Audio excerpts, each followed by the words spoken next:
Assalamualaikum warahmatullahi wabarakatuh.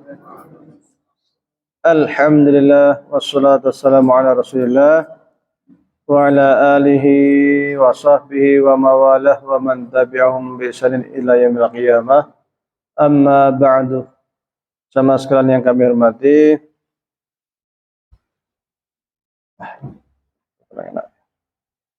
kita lanjutkan sedikit sebelum kemudian kita buka tanya jawab ya.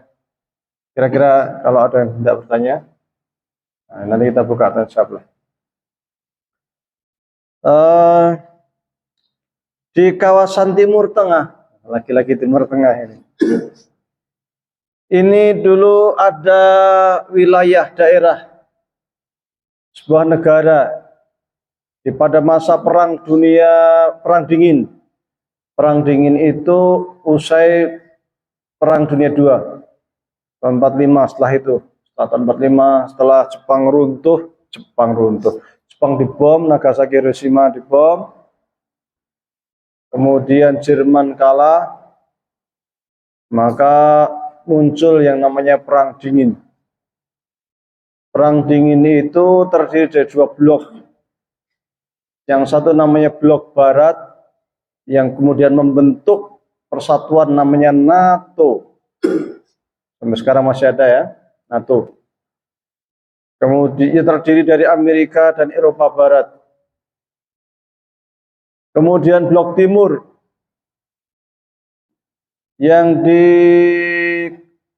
dikomandoi oleh Uni Soviet, yang kemudian juga membentuk blok yang bernama Pakta Warsawa.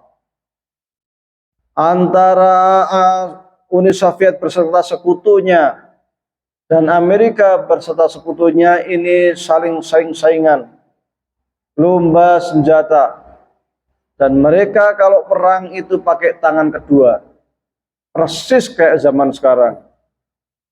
Zaman sekarang ini kan perangnya mirip-mirip Perang Dingin yang terjadi di Ukraina. Ukraina itu dibantu oleh blok Barat, sementara Rusia dibantu oleh Cina, Korea Utara dan lain-lain. Mirip-mirip sebenarnya. Itu kan model-model kayak apa namanya itu, semacam apa istilahnya itu, lupa saya itu. Nah, dulu ada satu negara yang menjadi kaki tangan Amerika di Timur Tengah, negara yang sangat sekuler. Dia adalah negara Iran. Militernya dilatih oleh Amerika. Sekuler sekali Iran. Persenjataannya diberi oleh Amerika dan sekutunya. Untuk apa? Menjaga Timur Tengah. Karena blok Timur, Uni Soviet itu mempersenjatai Mesir, Suriah, termasuk Irak. Nah, saing-saingan. Sehingga ketika terjadi perang itu mereka ngasih senjata, yang perang yang di bawah, negara-negara kecil gitu. Sekuler Iran itu. Iran dipimpin oleh seorang presiden yang sangat diktator, sangat sekuler, yang dikenal dengan istilah Shah Iran. Iran ini kalau secara masyarakat mayoritas Syiah. Sejak tahun 50-an itu muncul pemikiran di Syiah. Di antaranya yang ditulis oleh Bakir Sadr. Bakir Sadr menulis buku di antaranya terkait dengan sistem wilayatul faqih. Terima kasih, syukran. Apa itu wilayatul faqih? Yaitu sebuah kepemimpinan di mana anggota parlemen itu terdiri dari orang-orang faqih atau kiai-kiai. Bagaimana konsep munculnya sejarah wilayatul faqih? Di Syiah itu yang namanya pemimpin itu harus berdasarkan wasiat. Setelah Nabi Muhammad, maka pemimpinnya harusnya adalah Ali bin Abi Thalib, setelah itu Hasan, setelah itu Husain, setelah itu Ali Zainal Abidin, terus sampai imam yang ke-12. Tapi ternyata imam yang ke-12 menurut mereka gaib, hilang. Maka mereka nunggu datangnya imam. Sambil nunggu datangnya imam inilah pemerintah tetap wajib ada, nggak boleh kalau kemudian pemerintahan itu nggak ada itu. Maka muncul ide gagasan untuk membentuk pemimpin yang dia itu mewakili imam atau naibul imam. Jadi presiden Iran yang ada sekarang ini dianggap wakil daripada imam gaib yang hilang. Maka parlemennya harus dibentuk untuk mengomandoi atau membantu pemimpin ini. Dan parlemen ini terdiri dari para ulama yang mereka sebut dengan istilah wilayatul faqih. Kemudian ide ini bergulir sampai juga ke tangan Imam Khomeini. Maka Imam Khomeini orang yang sangat menguasai berbagai macam cabang ilmu pengetahuan. Imam Khomeini ini ilmu hadisnya sangat kuat, akhbar, kok di Syiah namanya akhbar, al-ikhbariyun. Di dunia Sunni di dalam ilmu hadis kadang menggunakan istilah al-akhbar, kadang menggunakan istilah ilmu hadis, tapi lebih terkenal dengan istilah ilmu hadis atau muhadisun. Tapi sama. Maka Imam Khomeini punya buku kumpulan 40 hadis karya Imam Khomeini, silsilah atau bersari. Beliau sangat paham dan filsafat barat, tentang Marxis, tentang liberalisme, apa, paham semua Imam Khomeini. Dan beliau ini sangat sufi sekali di kalangan Syiah, sufi sekali. Secara fikihnya luar biasa, usul fikihnya juga luar biasa. Beliau mulai menggelorakan, berusaha membangkitkan yang namanya negara Islam, Iran, berdasarkan hukum ataupun paham Islam Syiah. Digelorakan. Maka negara Iran yang dari pemerintahnya dan rakyatnya yang awalnya sangat sekuler, mulai dari rakyatnya menjadi rakyat yang religius. Gerakan Imam Khomeini ini tidak disukai oleh pemerintah Syah Iran. Maka Imam Khomeini ditangkap dan dibuang ke Perancis. Di Perancis, Imam Khomeini tidak bosan-bosannya untuk menyebarkan paham pemikirannya ke masyarakat Iran melalui beberapa juru bicara, melalui, kalau zaman dulu pakai tip ya, kaset. Dia punya tokoh anak murid yang juga sangat luar biasa yang bernama Ali Syariati. Ali Syariati itu pemikir luar biasa yang menjadi salah satu yang digandrungi oleh Bapak Amin Rais. Bahkan salah satu bukunya Ali Syariati itu diterjemahkan oleh Bapak Amin Rais terkait dengan revolusi Islam. Nah, bisa dicari itu buku lama itu. Maka gagasan-gagasan ini muncul di Perancis dari seorang syekh, dari seorang kiai, tapi kiai Syiah masuk ke Iran. Sampai sana kemudian tahun 1979 menggelorakan semangat yang disebut dengan istilah revolusi Islam Iran. Terjadi demonstrasi, gelombang demonstrasi besar-besaran di Iran. Militer Iran yang sangat kuat pada waktu itu ternyata tidak dapat membendung gelombang demonstrasi jutaan massa yang sangat luar biasa. Sehingga istana presiden dikuasai oleh massa. Sampai pada akhirnya Syah Iran pun lari. Syah Iran lari, keluar dari Iran. Maka rakyat Iran kemudian meminta kepada Imam Al-Khomeini untuk segera kembali ke Iran.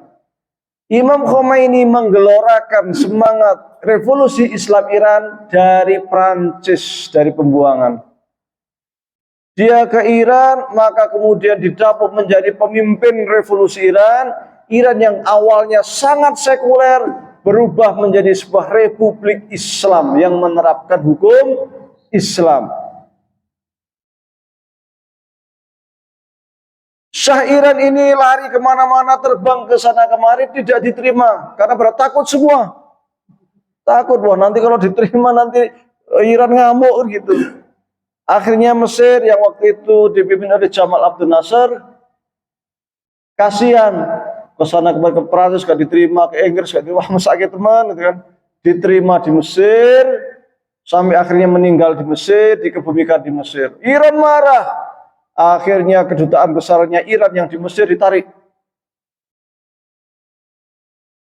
Sadat pada tahun 1981, karena tahun 79 Sadat itu ke Israel membuat perjanjian damai. Untuk pertama kalinya negara Arab yang mau damai dengan Israel itu Mesir. Siapa itu? Sadat pergi ke Israel. Oleh orang-orang Islam, pergerakan-gerakan Islam di Mesir, Sadat ini dianggap pengkhianat. Termasuk dari sebagian militer di Mesir. Tahun 1981 terjadi parade militer. Apa kalau di kita itu istilahnya ya? Upacara. Pada saat upacara inilah ada satu orang, salah satu anggota militer, yang kemudian dia itu ke depan langsung menembak Sadat. Matilah Sadat, ditembak. Orang ini namanya Khalid Islambuli. Iran sangat senang karena Iran sangat benci dengan Israel, dianggap dia itu bagian dari kaki tangan Barat. Dan dia sangat benci dengan Mesir karena Mesir negara pertama yang membuat perjanjian damai dengan Israel. Maka segera di Iran sana ada sebuah jalan, namanya Khalid Islambuli. Siapa dia? Dialah yang membunuh, yang menembak Sadat. Di Iran ketika terjadi revolusi Iran tahun 79, tadi saya sampaikan Iran ini anak emasnya Barat. Maka Barat berusaha membela Syah Iran. Apalagi kemudian gelombang protes ini, demonstran besar-besaran ini, sampai ke kedutaan Amerika, banyak menyandra para staf diplomat Amerika, makin marah Amerika. Maka diterjunkanlah militer, pasukan udara, ingin menggempur Iran. Apa yang terjadi? Ternyata pesawatnya satu sama lain saling tabrakan. Terkenallah pada waktu itu Allah mengirimkan burung ababil untuk menghancurkan pasukan Barat.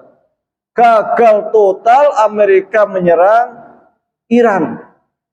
Maka sejak saat itu sering digelontarkan, digempur-gemburkan di Iran sampai sekarang. Yang namanya Amerika itu punya julukan baru oleh Iran, yaitu Syaitonul Akbar. Jadi kalau ada istilah Syaitonul Akbar itu Amerika. Siapa yang menggelorakan gerakan revolusi Iran itu? Seorang syekh, seorang kiai. Kalau di sana namanya Ayatullah. Ayatullah itu kiai khos kalau di bahasa tetangga kita. Di Muhammadiyah nggak ada kiai khos. Kiai khos. Jadi orang yang punya spiritual. Dan Imam Khomeini meninggal tahun 1989 dan nggak punya rumah. Rumahnya nyewa ternyata. Imam Khomeini itu rumahnya sangat sederhana, ternyata nyewa. Padahal seorang presiden, seorang pemimpin revolusi. Nah, sayangnya dia itu ingin mengekspor revolusi Islam Iran ke berbagai negara. Dia membangkitkan revolusi. Pokoknya semua negara Islam, semua negara Muslim harus menggunakan hukum Islam. Yang paling takut mana? Irak, karena tetangganya. maka terjadilah peristiwa perang antara Irak dan Iran. Di samping juga Iran kemudian di backup oleh Barat. Wah, macam-macam lah, ini nanti panjang soal politik.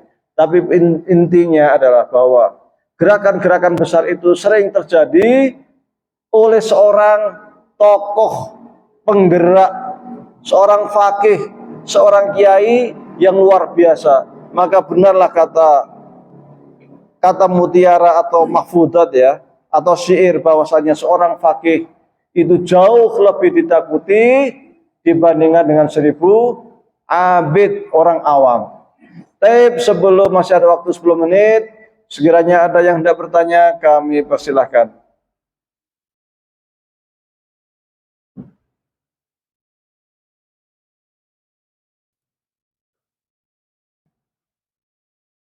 Persoalan fikih pun boleh, tidak harus ta'lim muta'lim.